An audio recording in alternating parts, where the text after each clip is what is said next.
Notre avant-dernier orateur est Boris Donnet, aussi discret que son esprit est universel. Boris s'intéresse à tout. Maître de conférences à l'université d'Avignon, spécialiste de littérature française, il est connu comme un grand spécialiste de La Fontaine et Molière.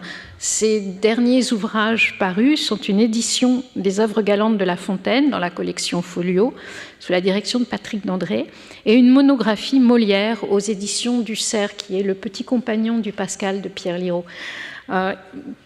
Boris Donnet a également traduit plusieurs ouvrages de l'historienne des idées Frances Yates, et en particulier de son autobiographie intellectuelle qui est inachevée. Mais Boris a le don de s'intéresser à ce que nous ne voyons pas, au ciron de la pensée. Et je suis particulièrement heureuse qu'il ait accepté de nous rejoindre cet après-midi et qu'il nous parle, je crois, pour la première fois de Pascal, sur lequel il médite néanmoins depuis longtemps. Boris Donnet, nous t'écoutons sur Pascal, Descartes et les romans d'une pensée. Merci aux organisatrices. Je suis très heureux d'être ici pour parler de ces deux auteurs, en effet. On ne s'imagine Platon et Aristote qu'avec de grandes robes de pédants. C'étaient des gens honnêtes et comme les autres, riant avec leurs amis.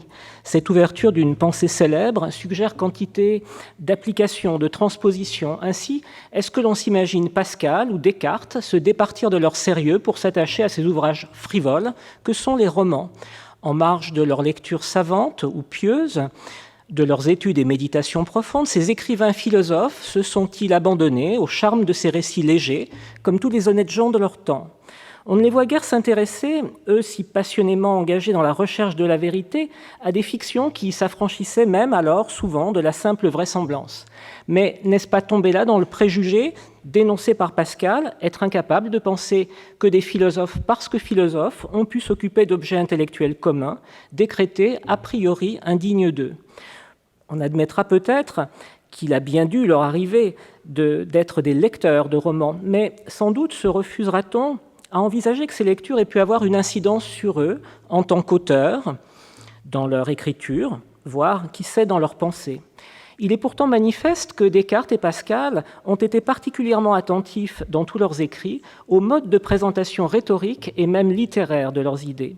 Pouvaient-ils alors négliger complètement les virtualités d'un genre dont ils constataient les effets puissants sur leurs contemporains et peut-être sur eux-mêmes ? Ont-ils éprouvé la tentation de détourner à leur usage certains artifices romanesques de manière avouée, voilée ou refoulée ? Ces questions, c'est surtout à propos de Pascal qu'on va les aborder aujourd'hui ici, bien sûr, mais les poser aussi à propos de Descartes fournira un terme de comparaison utile et même, on va le voir, quasi obligé. Le point de départ de cette réflexion sera fourni par deux énoncés pascaliens assez marginaux, d'une autorité textuelle moins forte que beaucoup d'autres et, pour cette raison, un peu moins commentés que d'autres. Le premier de ces énoncés figure dans les éditions récentes des Pensées, quoiqu'il soit absent aussi bien du recueil original que des copies principales du manuscrit de Pascal et de l'édition de Port-Royal de 1669-1670. Il s'agit d'un des derniers fragments que l'on ait retrouvé, révélé par Jean Ménard en 1962, parmi une série de pensées inédites dans une plaquette annonçant le lancement de son édition dite du tricentenaire. Il était très émouvant hier que les 4 volumes de cette édition inachevée aient été présents ici avec nous. Et en fait, il existait un volume 0 qui était le lancement de la série, où Jean Ménard révélait les textes inédits sur lesquels il était tombé dans la préparation de cette édition, et il y a une série d'une quinzaine, vingtaine de pensées qui seront tristement les seules qu'il aura publiées finalement au sein de cette édition. Et on trouve dans cette série des pensées qui viennent d'un manuscrit de 4 feuillets in folio intitulé « Pensées à imprimer », compilé et copié pour la famille Perrier, semble-t-il, conservé dans un recueil de la collection Joly de Fleury, aujourd'hui à la Bibliothèque nationale de France. Donc voici ce premier énoncé. « Je ne trouve rien de si aisé que de traiter de roman tout cela, mais je ne trouve rien de plus difficile que d'y répondre. » Roman est pris ici dans une acception dérivée et péjorative, tissue de vaine fiction, bien attestée par le dictionnaire de Furetière en 1690. Furetière, dans sa notice, écrit « Toutes les histoires fabuleuses ou peu vraisemblables passent pour des romans. On dit même d'un récit extraordinaire qu'on fait en compagnie, voilà un roman, c'est une aventure de roman, une intrigue de roman. Et qualifié de romanesque, un peu plus loin, ce qui tient du roman, qui est extraordinaire, peu vraisemblable, cette aventure est romanesque, incroyable, dit Furetière. Une telle acception vient du mépris où l'on tenait alors les romans médiévaux. Mépris qui est explicite dans la définition première que donne Furetière, roman, livres fabuleux qui contiennent des histoires d'amour et de chevalerie, inventés pour occuper et divertir des fainéants.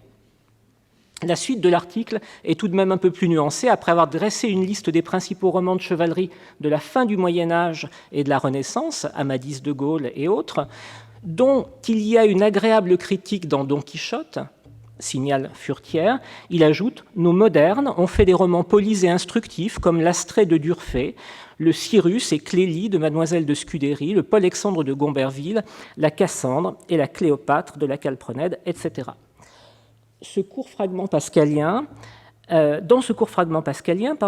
quoi se réfère le déictique « tout cela » ? Tout cela qu'il serait si facile de traiter de roman, de quoi s'agit-il ?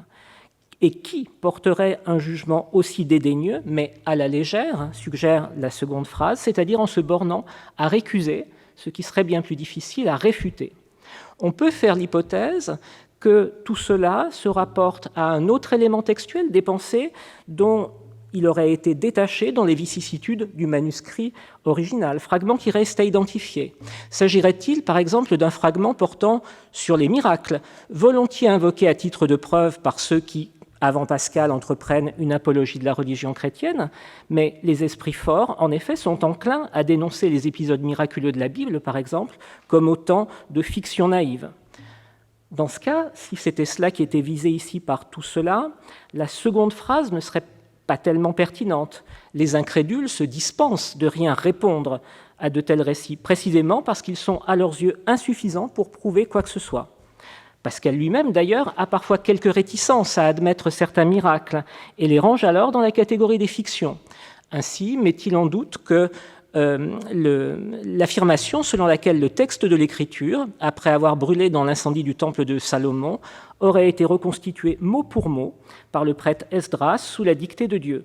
Si ce conte est vrai, note-t-il dubitativement dans une pensée, allant même jusqu'à parler dans une autre de la fable d'Esdras dont il relève point par point les invraisemblances. Certes, il y a d'autres récits surnaturels qui résistent mieux à l'examen critique. Ainsi, contester la vérité de la résurrection du Christ implique d'échafauder une fiction encore plus invraisemblable aux yeux de Pascal, imaginer un complot unanime des apôtres pour forger un pareil mensonge. Une pensée nous dit « l'hypothèse des apôtres fourbes est bien absurde ».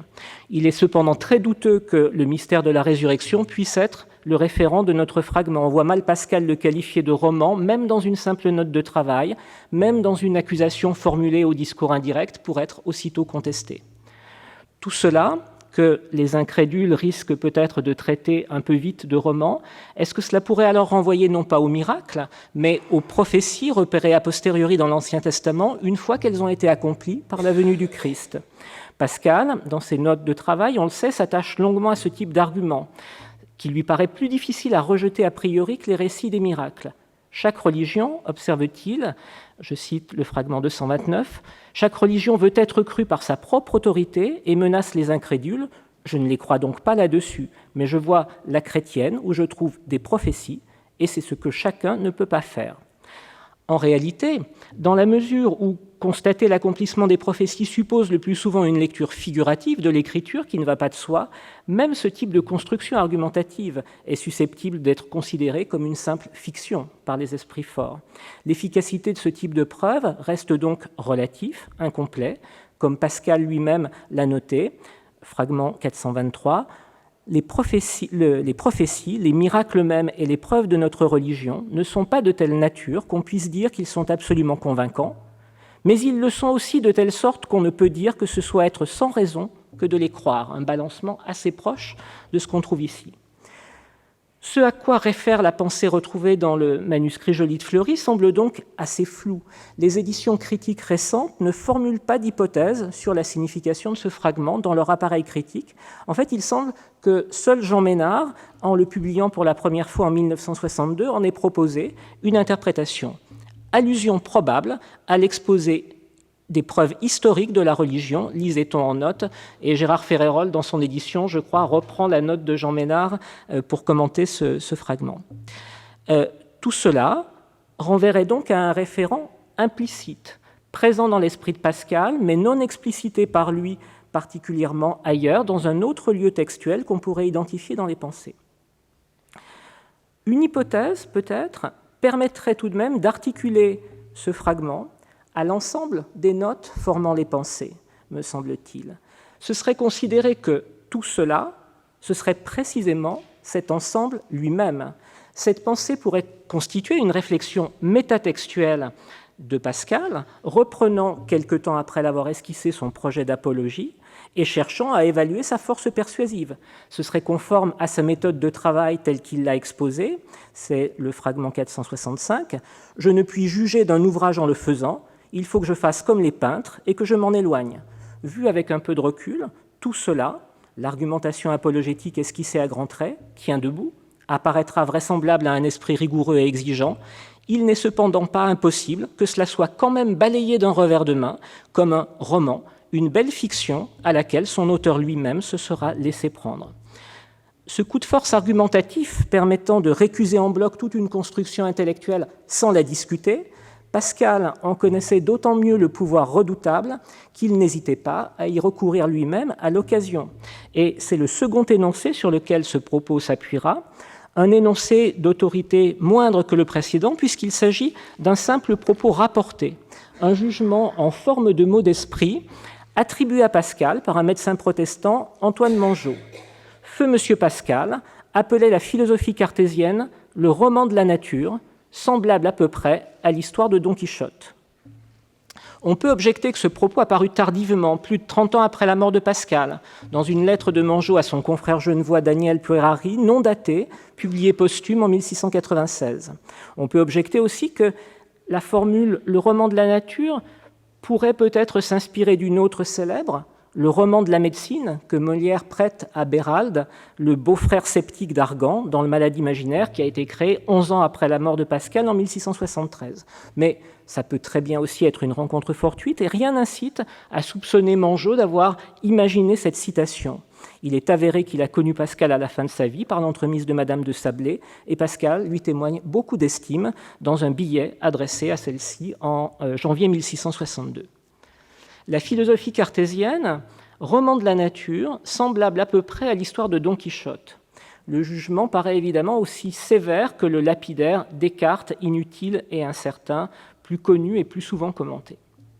Mais est-ce vraiment le cas? Si le mot roman est employé ici de manière négative, ne s'enrichit-il pas, peut-être malgré l'intention de Pascal, de connotations latentes induisant une signification plus nuancée?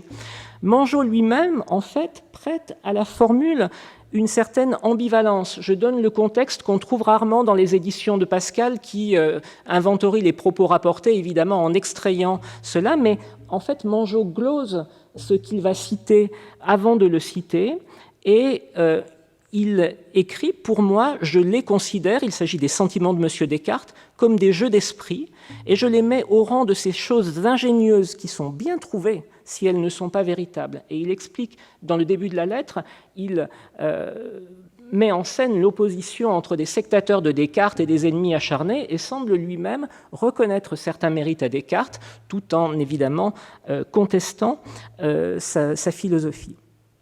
Donc, tout en déniant aux écrits cartésiens une valeur à l'éthique, il leur reconnaît une valeur esthétique. Ces constructions intellectuelles séduisent au moins par leur ingéniosité, pur jeu d'esprit auquel on se laisse prendre, même si on ne leur reconnaît aucune vérité, plaisantes fictions qui peuvent tout de même donner à penser. Et ça n'est d'ailleurs pas à n'importe quel roman qu'est comparée la philosophie cartésienne, mais au chef-d'œuvre de Cervantes, chef-d'œuvre déjà reconnu comme tel, et roman qui est en même temps une réflexion sur les pouvoirs de la fiction romanesque. La notice de Furetière, une vingtaine d'années après, montre bien que tout de suite, Don Quichotte, au XVIIe siècle, a été reçu de cette manière. Pascal lui-même était-il insensible à ces pouvoirs du roman ? Dans la 15e des Provinciales, où l'auteur répond aux attaques des Jésuites, il cite une insinuation du père Nouet, selon laquelle il faisait des romans avant ses lettres, pour s'en défendre. Et Pascal ajoute « moi qui n'en ai jamais lu aucun ». Mais c'est sans doute moins l'auteur réel Blaise Pascal qui parle ici que sa persona ficta, Louis de Montalt, puisque un témoignage digne de foi dans le recueil de choses diverses affirme en effet que M. Pascal aimait les livres plaisants, comme Scarron, son roman, en ajoutant « mais il les quitta ensuite et se donna tout à Dieu ». Était-ce au point de ne même pas avoir la curiosité de lire la seconde partie du roman comique de Scarron lorsqu'elle est enfin parue en 1657, d'ignorer à tout jamais le sort d'Angélique enlevé par Léandre à la fin de la première partie publiée en 1651 ? A-t-il pu se résoudre à ne plus rien savoir du destin des autres personnages, à ne pas connaître les nouvelles bouffonneries de ragotin imaginées par Scarron ? Qui peut le dire ? Mais après tout, même après s'être donné à Dieu, à la toute fin de sa vie, Pascal est bien revenu à l'occasion à des spéculations savantes, comme le problème de la roulette, ou pratiques, comme le projet des carrosses à 5 sols. Alors pourquoi pas à la lecture de Scarron ? Jusque dans les pensées, on trouve la trace de lectures romanesques et d'une réflexion sur ces lectures. On a déjà cité le fragment qui fait référence au Grand Cyrus de Mademoiselle de Scudéry. On aime avoir l'erreur, la passion de Cléobuline, parce qu'elle ne la connaît pas, sa passion. Elle déplairait si elle n'était trompée, dit Pascal dans le fragment 528. C'est une note de lecture, donc, qui évoque un personnage du Grand Cyrus, princesse de Corinthe, qui est amoureuse de Myrinthe, sans avoir au commencement conscience de ce faible, et qui donne donc au lecteur le délicieux plaisir de supériorité consistant à pénétrer sa vie intérieure mieux qu'elle-même. Et Pascal l'analyse évidemment avec une conscience aiguë de la raison des effets littéraires ici, mais aussi de toute évidence en l'ayant lui-même ressenti. Donc, même pour Descartes, l'appréciation des romans est ambivalente. Pour Pascal, l'appréciation du genre romanesque est ambivalente. Quant à Descartes, comment aurait-il reçu la pique, assimilant sa philosophie au roman de la nature ? Peut-être avec un sourire. Il n'éprouvait pas de mépris pour ce genre littéraire, même s'il ne fait pas état précisément de ses lectures romanesques. Quand, dans la première partie du discours de la méthode, il évoque les extravagances des paladins de nos romans, le possessif suggère qu'il ne s'excluait pas des lecteurs de ces ouvrages divertissants. À l'autre bout de l'œuvre, dans le Traité des Passions, on trouve un bel éloge de la capacité de telle fiction à stimuler les émotions intérieures de l'âme et à produire par là un plaisir de nature purement intellectuelle. Et lorsque nous lisons des aventures étranges dans un livre ou que nous les voyons représentées sur un théâtre, cela excite quelquefois en nous la tristesse, quelquefois la joie ou l'amour ou la haine, et généralement toutes les passions, selon la diversité des objets qui s'offrent à notre imagination. Mais avec cela, nous avons du plaisir de les sentir exciter en nous, et ce plaisir est une joie intellectuelle.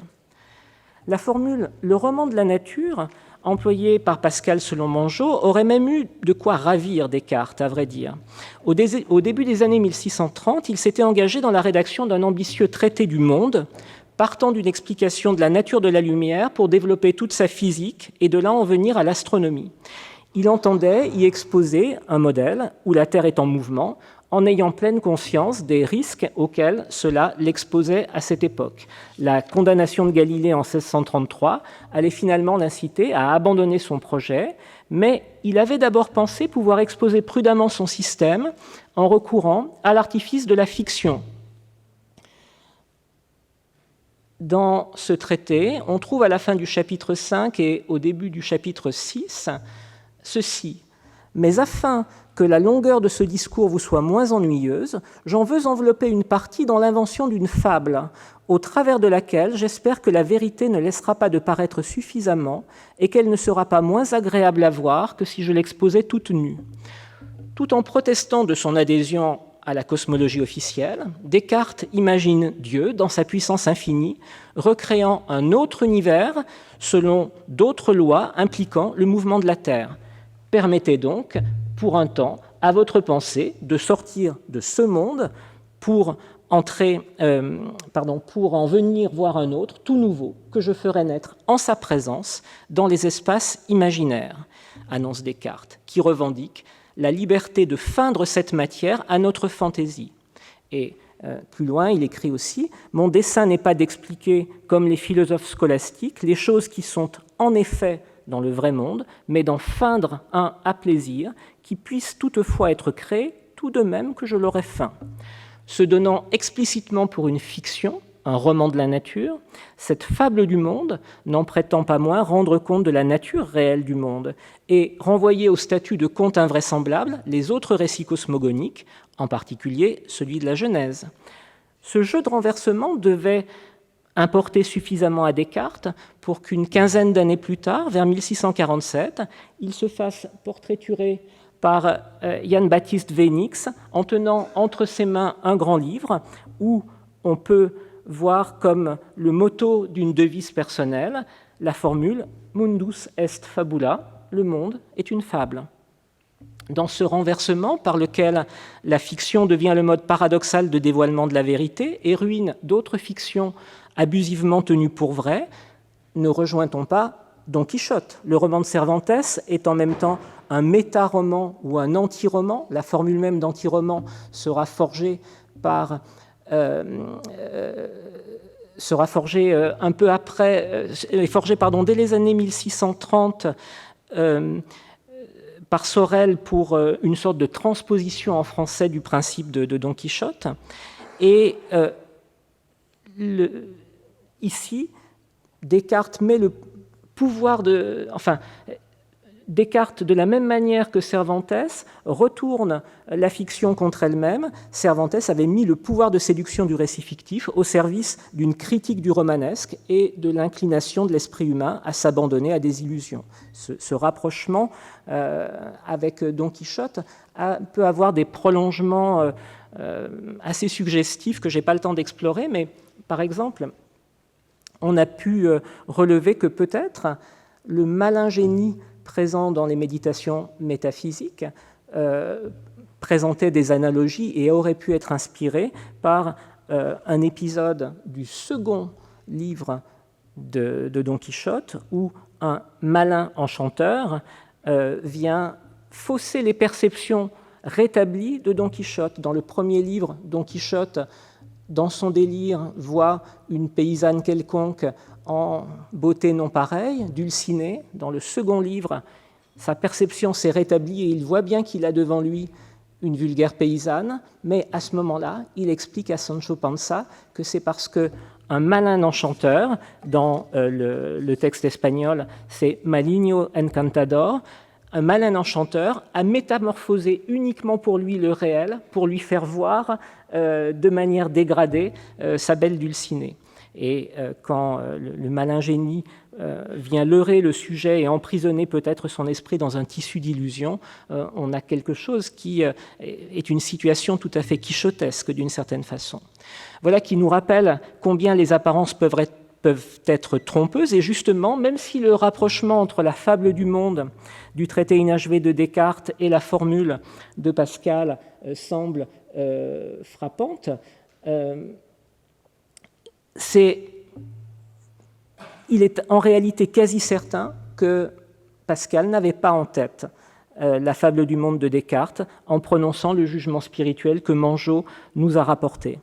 Le traité inachevé où cette fiction est développée a été publié posthume pour la première fois 2 ans avant la mort de Pascal, en 1664, sous le titre « Le monde de Monsieur Descartes », d'après une copie qu'on s'était procurée presque à l'extrémité des terres septentrionales, dit l'avertissement. Donc Pascal n'a donc que peu de chances d'en avoir eu connaissance.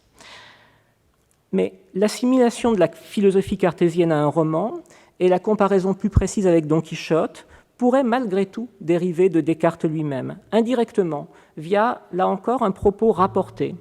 En 1652, Gued Balzac avait publié un ouvrage qui a pu retenir l'attention de Pascal quand il s'est engagé dans son projet d'apologie, le Socrate chrétien.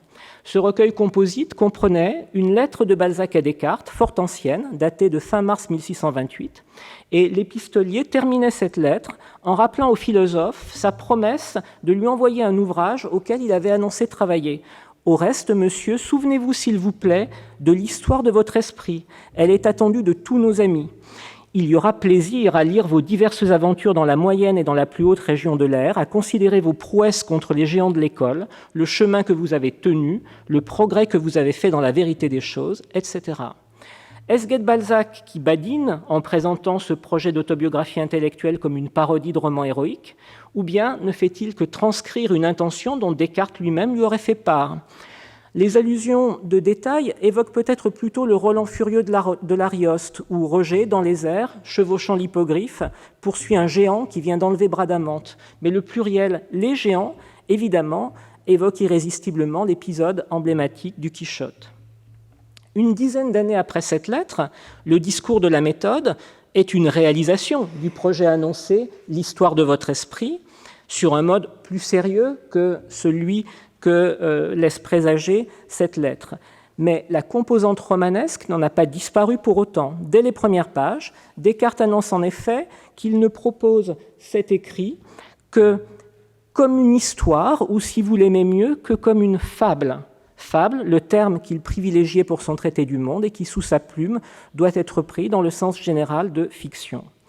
Le récit du discours de la méthode paraît serrer d'assez près le cours réel de son existence sans qu'on puisse relever d'entorse flagrante à la vérité biographique, mais comme il le note un peu plus loin, le romanesque ne consiste pas seulement en actions éclatantes et invraisemblables, simplifier la réalité, l'épurer pour la rendre lisible et exemplaire, suffit à la fictionnaliser.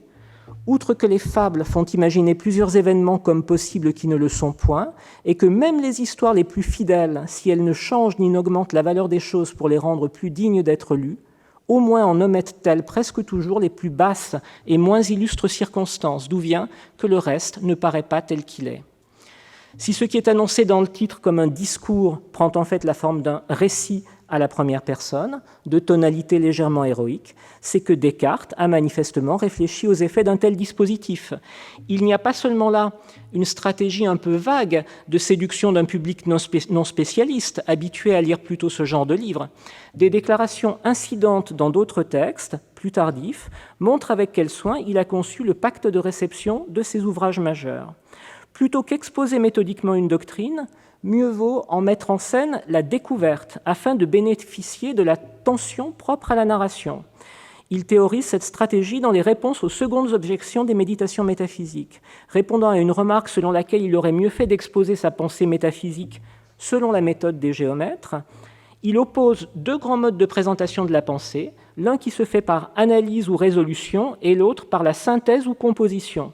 Et il dit « L'analyse montre la vraie voie par laquelle une chose a été méthodiquement trouvée, en sorte que si le lecteur la veut suivre et jeter soigneusement les yeux sur tout ce qu'elle contient, il n'entendra pas moins parfaitement la chose ainsi démontrée que si lui-même l'avait inventée. Le récit de la démarche heuristique est plus persuasif que l'exposé de ses conclusions. Même si Descartes n'en fait pas état, le recours à la première personne, que ce soit dans le discours ou dans les méditations, invite le lecteur à une identification héroïque qui renforce cet effet, l'héroïsation intellectuelle du jeu fondant son exemplarité et contribuant à l'adhésion de ce lecteur aux idées qu'il découvre et qu'il conquiert, pour ainsi dire, avec lui dans l'expérience de sa lecture. Mais un philosophe ne devrait-il pas juger superficiel ou factice, indigne au fond de sa pensée, cette adhésion obtenue par un vulgaire artifice d'écriture ? À cette objection possible, Descartes aurait répondu sans doute par la négative. Quand un livre de philosophie se donne à lire comme une histoire, comme une fable, comme un roman, il prépare l'esprit du lecteur à une assimilation ultérieure plus profonde de la pensée. Il s'agit là d'une stratégie d'insinuation rhétorique que Descartes a même formulée explicitement comme protocole de lecture d'un autre de ses ouvrages majeurs. À la fin de la lettre préface de la traduction française des Principes de la philosophie, il déclare qu'il aimerait ajouter un mot d'avis touchant à la façon de lire ce livre, qui est que je voudrais qu'on le parcourût d'abord tout entier, ainsi qu'un roman, sans forcer beaucoup son attention, ni s'arrêter aux difficultés qu'on y peut rencontrer, afin seulement de savoir en gros quelles sont les matières dont j'ai traité, et après cela, si on trouve qu'elles méritent d'être examinées et qu'on ait la curiosité d'en connaître les causes, on le peut lire une seconde fois pour remarquer la suite de mes raisons. La même année, dans les réponses aux secondes objections aux méditations métaphysiques, il note de même que la conclusion de telle démonstration ambitieuse, je cite, « deviendra manifeste à ceux qui y penseront sérieusement et qui voudront avec moi prendre la peine d'y méditer, mais je ne le saurais pas mettre par force en l'esprit de ceux qui ne liront mes méditations que comme un roman, pour se désennuyer et sans y avoir grande attention. » Signe que cette lecture romanesque superficielle était malgré tout considérée par lui comme un mode de réception possible de l'œuvre, pouvant éventuellement, mais non nécessairement, conduire à une vraie lecture philosophique. Dès lors, on peut imaginer que Descartes, eût-il été directement accusé par Pascal d'avoir fait du roman plutôt que de la philosophie ou de la science, aurait paré cette pique en faisant valoir que le genre romanesque fournit à l'écriture philosophique des outils qu'elle aurait tort de dédaigner. Et ne pourrait-on pas imaginer pousser plus loin la repartie? Et si c'était Pascal qui a trop redouté que l'on récuse ses propres constructions intellectuelles en les traitant de romans, était passé à côté de ce que l'écriture romanesque pouvait apporter à son entreprise d'apologie de la religion chrétienne, dont les pensées sont à la fois le chantier et la ruine. C'est cette question que je voudrais examiner maintenant dans la dernière partie de mon propos. Dans les provinciales, Pascal ne semblait pas encore réticent à recourir aux artifices des romanciers. Le combat pour la vérité s'y accommodait d'une part de fiction. Ainsi a-t-il composé de petites lettres en petites lettres, et sans en avoir eu probablement l'intention d'emblée, un véritable roman épistolaire, avec ses personnages, à commencer par la persona de l'auteur, ce jeu qui prendra à la publication en recueil le nom de Louis de Montalt, avec son intrigue en forme d'enquête, ses rebondissements, ses révélations, son comique aussi. L'analyse a été menée il y a une quarantaine d'années par Roger Duchesne qui, avec un certain sens de la provocation, n'hésitait pas à parler de l'imposture littéraire dans les provinciales. Le projet d'apologie, par contre, s'il dérive dans une certaine mesure des lettres provinciales, semble avoir renoncé à toute fictionnalisation. Ça n'est pas à dire que la fiction en soit tout à fait absente, mais elle est cantonnée dans quelques développements étroitement circonscrits. Lorsque Pascal imagine et nous fait imaginer, par exemple, et ici je vais citer un certain nombre d'exemples qui ont déjà été convoqués par Laurence hier matin, lorsqu'il imagine et nous fait imaginer le plus grand philosophe du monde sur une planche plus large qu'il ne faut, avec au-dessous un précipice, ou bien un homme qu'on aurait porté endormi dans une île déserte et effroyable et qui s'éveillerait sans connaître où il est et sans moyen d'en sortir, ou un joueur à qui l'on donnerait chaque jour la somme qu'il pourrait espérer gagner et qui tomberait de ce fait dans l'ennui, ou bien la face de la terre si le nez de Cléopâtre eût été plus court, ou encore un homme dans un cachot, ne sachant si son arrêt est donné, n'ayant plus qu'une heure pour le faire révoquer, mais qui préférerait jouer au piquet, ou encore un nombre d'hommes dans les chaînes et tous condamnés à la mort, dont les uns étant chaque jour égorgés à la vue des autres. Ceux qui restent voient leurs conditions dans celles de leurs semblables et, se regardant l'un l'autre avec douleur et sans espérance, attendent leur tour. Autant de canevas de récits potentiels qui ressemblent un peu à ceux que Kafka notait au fil de son journal et qui portent en eux la possibilité d'une élaboration narrative plus étendue. On trouve même, au commencement des discours sur la condition des grands, un vrai roman miniature. Un homme est jeté par la tempête dans une île inconnue, dont les habitants étaient en peine de trouver leur roi qui s'était perdu, et ayant beaucoup de ressemblances de corps et de visage avec ce roi, il est pris pour lui et reconnu en cette qualité par tout le peuple. Pascal n'entrait pas dans ce jeu-là. Ces microfictions ne sont pour lui que des expériences de pensée ou des images. Celle très célèbre des hommes dans les chaînes condamnés à mort est introduite, par exemple, par l'injonction « imaginer ». Toutes ces fictions devaient relever pour lui de la catégorie des paraboles, seul type de narration fictive qu'il lui était évidemment impossible de rejeter complètement. Mais Comment ne pas envisager une idée qui, à défaut d'être intempestive, est peut-être iconoclaste et qui est suggérée par le parallèle avec Descartes, à moins qu'elle ne soit soufflée par le malin génie ou le démon du romanesque? Est-ce que l'apologie, dans son ensemble, n'aurait pas pu prendre la forme d'un récit à la première personne? Plutôt que de s'offrir comme un exposé synthétique cherchant à persuader le lecteur d'une vérité, n'aurait-elle pas gagné en efficacité en adoptant l'ordre analytique pour réfracter cette vérité dans une conscience qui la découvre peu à peu, pour qui elle n'est pas une évidence préalable, mais une illumination et une conquête? Dans le discours de la méthode, Descartes avait brossé l'histoire de son esprit dans ce qui aurait pu être son discours de la certitude. Pascal aurait pu livrer une histoire de son esprit et de son âme, autobiographie intellectuelle et spirituelle à la fois. Tous les arguments qu'il avait en tête y auraient trouvé place, de manière peut-être d'autant plus persuasive qu'il n'aurait pas prétendu nous persuader directement de rien. Cet itinerarium mentis serait parti de la religion de coutume de l'enfance. Il aurait montré cette foi encore superficielle, menacée dans la jeunesse savante et mondaine où les prestiges de la raison auraient pu faire glisser l'enfant prodige du côté des esprits forts, ou l'égarer dans les divertissements de la science et de la vaine honnêteté, mais le récit aurait alors témoigné du vertige existentiel qui saisit un esprit lucide lorsqu'il prend conscience de la condition de l'homme, perdu entre les deux infinis. L'illumination mystique de la nuit de feu aurait alors été la révélation essentielle de la foi selon le cœur, fortifiée par la reconnaissance des miracles, celui de la Sainte Épine, et aussi par la raison, trouvant enfin son meilleur emploi, Pascal, la mobilisant pour confirmer en toute rigueur son inspiration et pour partager sa certitude. Un tel récit de conversion exemplaire pouvait s'autoriser de précédents illustres, finalement, les Confessions de saint Augustin, modèle peut-être plus intimidant que stimulant pour Pascal. En retraçant ainsi son expérience intérieure sous une forme nécessairement stylisée, simplifiée, en faisant un roman, autrement dit, peut-être même en s'abritant derrière un double fictif et le nom de Salomon de Tulti, anagramme de Louis de Montalte, qui était l'auteur fictif des Provinciales, n'aurait-il pas pu servir parfaitement à cela? Eh bien, Pascal aurait permis à tous ceux qui avaient été proches de lui du temps qu'il était absorbé dans les sciences ou dans les sociétés mondaines de partager cette expérience par l'effet de sympathie que le lecteur ne manque pas d'éprouver pour le narrateur d'un récit qui sonne vrai. Il avait relevé chez Montaigne la puissance du charme qui opère lorsque on s'attendait de voir un auteur et on trouve un homme, citation célèbre du fragment 154, et sur le plan rhétorique, il aurait de cette façon pu vaincre les réticences a priori des esprits forts envers quelqu'un qui prétend leur imposer ses conclusions. L'apologie aurait pris la forme d'une insinuatio par un récit subtilement exemplaire plutôt que d'une prédication directe.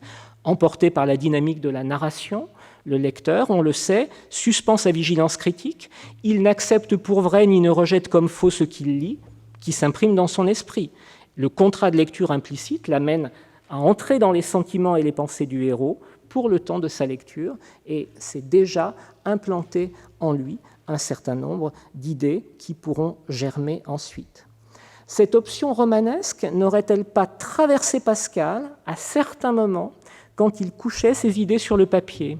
Certains fragments, certes isolés, sonnent comme des bribes d'un tel récit rétrospectif à l'imparfait et à la première personne, adoptant un ton vraiment proche du discours de la méthode. Je cite là un fragment qui a été cité par Laurence hier matin et qui est très frappant. « J'avais passé longtemps dans l'étude des sciences abstraites et le peu de communication qu'on en peut avoir m'en avait dégoûté. Quand j'ai commencé l'étude de l'homme, j'ai vu que ces sciences abstraites ne sont pas propres à l'homme et que je m'égarais plus de ma condition en y pénétrant que les autres en l'ignorant. J'ai pardonné aux autres d'y peu savoir. Mais j'ai cru trouver au moins bien des compagnons en l'étude de l'homme et que c'est le vrai étude qui lui est propre. J'ai été trompé, etc. » On a là quelque chose qui sonne vraiment comme le premier paragraphe du récit rétrospectif que Descartes brosse dans la première partie du discours de la méthode. Je laisse afficher le texte de Pascal et je lis le texte de Descartes. « J'ai été nourri aux lettres dès mon enfance et pour ce qu'on me persuadait que par leurs moyens on pouvait acquérir une connaissance claire et assurée de tout ce qui est utile à la vie, J'avais un extrême désir de les apprendre. Mais sitôt que j'eus achevé tout ce cours d'études au bout duquel on a coutume d'être reçu au rang des doctes, je changeai entièrement d'opinion, car je me trouvais embarrassé de tant de doutes et d'erreurs, etc., etc.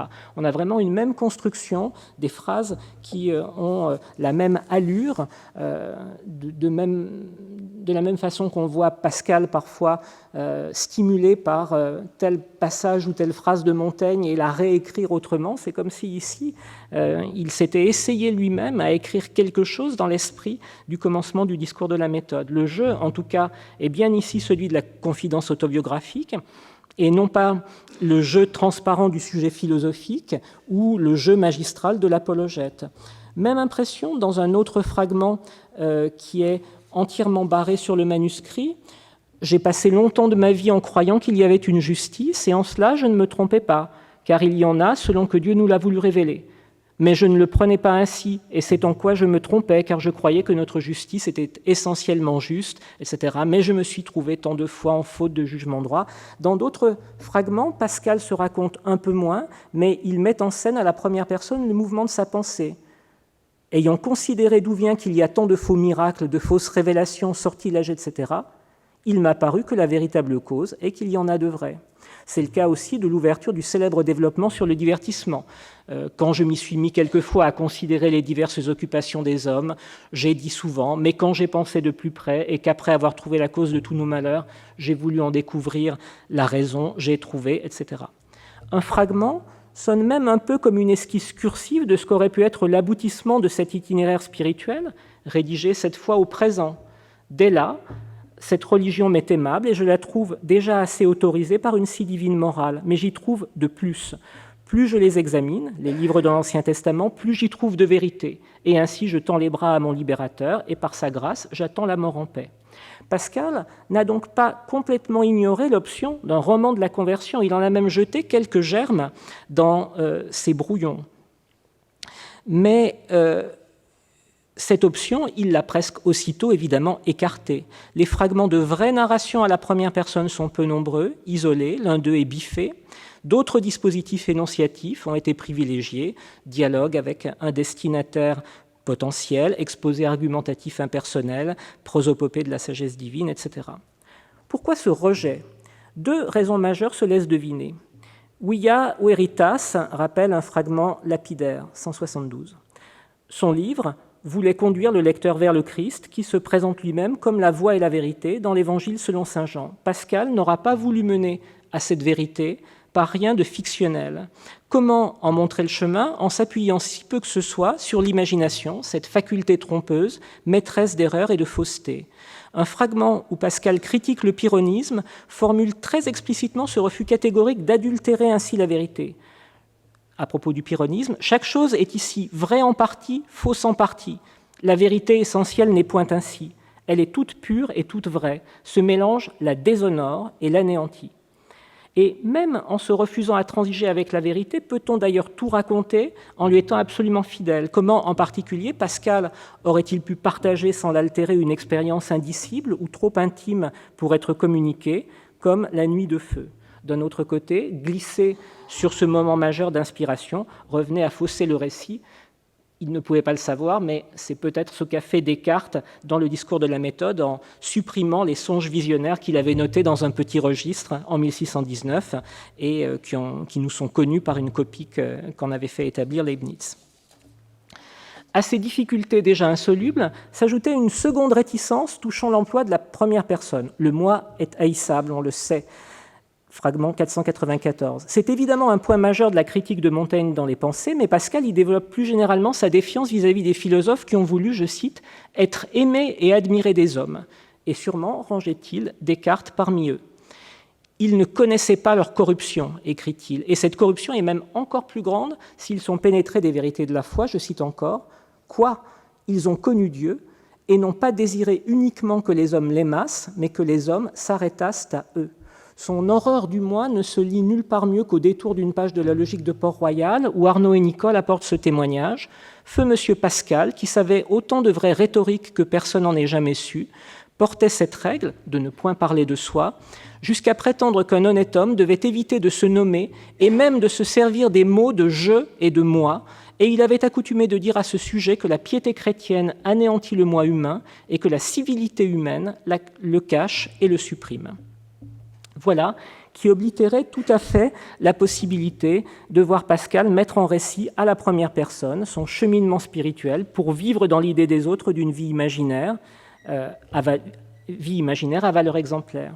Il aurait vu de l'orgueil dans la recherche d'une forme de sympathie admirative du lecteur. Une pensée nous dit « l'admiration gâte tout dès l'enfance », et cela aurait été sans bénéfice à ses yeux. L'exemple nous instruit peu, dit une autre pensée déjà citée ces derniers jours. Il a donc préféré s'effacer pour laisser parler ses preuves, et elles seules. Mais, et on conclura ainsi, la providence littéraire, facétieuse, en a voulu autrement. L'état d'inachèvement où les papiers de Pascal ont été trouvés a nécessité que les démonstrations elliptiques en soient éclairées par l'histoire de leur composition et par la destinée singulière de leur auteur. Cette mise en perspective biographique est inséparable des pensées dès la préface de l'édition de Port-Royal, puis, un peu après, avec la publication de la vie de M. Pascal de Gilberte Perrier en annexe, voire en quasi-préface de l'œuvre, selon une tradition éditoriale ancienne. D'autre part, la présence du mémorial en tête du recueil original des pensées inscrit de fait l'illumination de la nuit du 23 au 24 novembre 1654 au principe de l'œuvre et dans l'œuvre. Enfin, l'ordre énigmatique des fragments, leur écriture elliptique, donne inévitablement à lire le texte dans son jaillissement, son tremblé, comme la trace d'un cheminement intellectuel et spirituel singulier dont elle n'est plus séparable, la trace d'une formidable aventure de la pensée, plus passionnante et plus émouvante pour la plupart des lecteurs que le résultat auquel elle aurait dû aboutir. Cette aventure, qu'on ne peut s'empêcher de chercher à ressaisir sous les éléments lacunaires et désordonnés qui nous la laissent deviner, n'est-elle pas une sorte de roman virtuel ? Pascal ne serait pas surpris que ceux qui le lisent aiment mieux la chasse que la prise, finalement, mais sans doute se serait-il étonné en découvrant que les vicissitudes posthumes de son apologie en ont presque fait un roman malgré lui. Merci.